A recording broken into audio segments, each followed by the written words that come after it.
बापरे, तुम्ही इतके सॉफ्ट आणि क्रिस्पी बटाटा साबुदाणा पापड कसे बनवता? सोप्पं आहे. 2 वाटा साबुदाणा स्वच्छ धुवून 1.5 वाटी पाणी घालून रात्रभर भिजत घातला. सकाळी त्यात साधारण 1.5 वाटी कडकडीत उकडीचं पाणी घालून 2 तास झाकून ठेवला.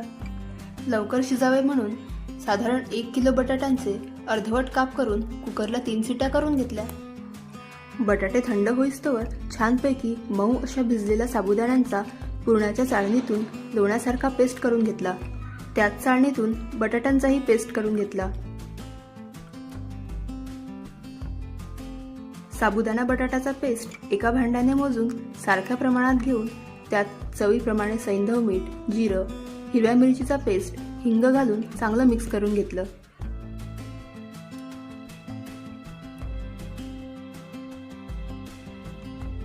सुती कापड पसरवून पुरी मशीनच्या साह्याने पॉलिथिनला हलकसं तेल लावून अशा प्रकारे पातळ असे पापड लाटून घेतले.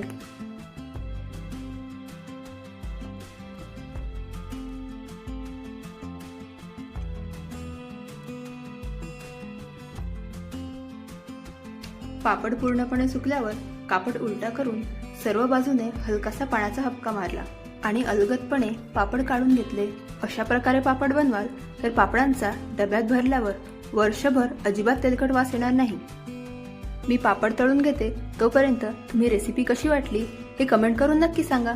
तुम्ही पण या उन्हाळ्यात मस्त फुलणारे व अजिबात तेलकट न होणारे अशा प्रकारचे साबुदाणा बटाटा पापड नक्की करून पहा.